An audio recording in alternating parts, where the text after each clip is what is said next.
Bom dia, terceiro ano, tudo bem? Vamos lá dar início à nossa aula de história do dia de hoje?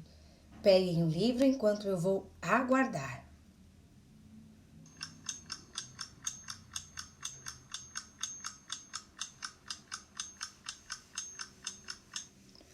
Muito bem, agora que vocês já pegaram, vamos abrir o livro na página 26, no capítulo 3. O transporte público. O transporte coletivo ou público, que muitas pessoas podem usar ao mesmo tempo, começou a aparecer nas principais cidades brasileiras no século XIX. A primeira forma de transporte público eram os bondes puxados por animais. Depois deles, vieram os bondes elétricos. Nesta aula de hoje, nós vamos tratar um pouquinho de conhecer sobre todo o progresso do transporte público, como era desde o início até os dias atuais. Como nós vimos agora há pouco, o transporte público se iniciou com bondes. Os primeiros bondes, eles eram puxados por animais. Depois apareceram os bondes elétricos. Observem aí na foto. Uma imagem bem antiga, né? Por volta do ano de 1894, 1896. A gente percebe a estrutura do local, as roupas das pessoas, a imagem preto e branco. E olha lá um bonde puxado por animais, circulando aqui no viaduto do Chá, em São Paulo. Nesta outra imagem, nós já vemos um momento um pouco mais de avanço, onde os bondes elétricos estavam passando pelas ruas, também em São Paulo, no ano de 1900. Também uma foto antiga, a gente não percebe cores, as roupas mais tradicionais. Dando continuidade à nossa leitura, somente no começo do século XX começaram a circular no Brasil os ônibus que funcionam com combustíveis à base de petróleo. Naquela época não havia linhas regulares, isto é, não se sabia exatamente onde e quando os ônibus iriam passar. Diferente de hoje, que eles têm um destino certo. Cada ônibus tem uma linha, que ele sabe de onde sai e para onde vai, e com horários. Isso não acontecia naquela época. Em 1925, foi inaugurada em São Paulo a primeira empresa de ônibus regular da cidade, com horários, rotas e tarifas fixos. Nos últimos 90 anos, os ônibus foram se modificando, ficando mais velozes e mais confortáveis. Em algumas cidades brasileiras, as pessoas também utilizam trens e metrôs.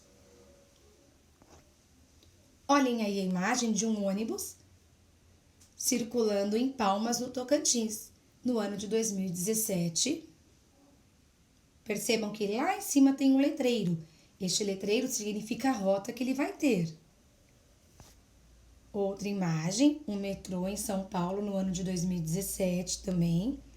Bem mais ágil, ele não pega trânsito, então isso facilita a locomoção das pessoas que o utilizam. O transporte escolar. Algumas pessoas utilizam o transporte público, como o ônibus comum e metrô, para ir à escola. Outras utilizam o transporte escolar, que é exclusivo para estudantes, podendo tanto ser público, ou seja, mantido pela prefeitura com o dinheiro dos impostos, como privado, pago por aqueles que utilizam o serviço. Nas cidades do Brasil, os transportes escolar podem variar.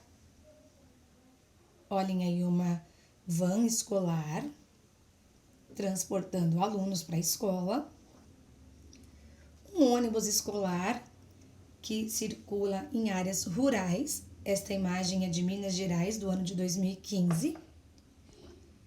E olha esse que diferente do que nós vemos por aí. É uma lancha de transporte escolar em Rondônia, onde as crianças se locomovem das suas casas até a escola por meio das águas. Bom, antes de iniciarmos as nossas atividades, vamos relembrar que tudo começou com os bondes puxados por animais. Depois vieram os bondes elétricos, em seguida os ônibus, que foram se aperfeiçoando ao longo do tempo, colocando rotas, horários, e depois trens e metrôs, que facilitam a agilidade e a circulação das pessoas que utilizam. Bom, olhem bem essa foto aí. É um bonde na Rua São Bento, em São Paulo, em 1912. Letra A. Por qual forma de energia esse bonde era movido? Será que ele era um bonde elétrico ou movido por animais? Você vai registrar aí e colocar como você descobriu se ele é elétrico ou se ele é um bonde puxado por animais. Na letrinha B, antes de serem movidos por essa forma de energia que estamos vendo na foto, como os bondes eram movidos? No primeiro momento, antes desse momento aí da foto acontecer, como eles eram movidos? Ok? Bom, agora vocês irão virar o livro de vocês para realizarmos a atividade da página 28. Vou fazer a leitura e depois vocês irão registrar também as respostas. Ter acesso ao abastecimento de água e a coleta de esgoto. O primeiro aqueduto, canal para conduzir água do Brasil, foi construído em 1723, no Largo do Carioca, Arcos da Lapa, no Rio de Janeiro. O aqueduto não abastecia todos os locais e boa parte da população obtinha água em bicas, fontes, chafarizes e reservatórios de água de chuva. A água era transportada até as moradias pelos escravos, em barris de madeira. Então, neste primeiro parágrafo, a gente pode perceber que nem todos tinham acesso à água.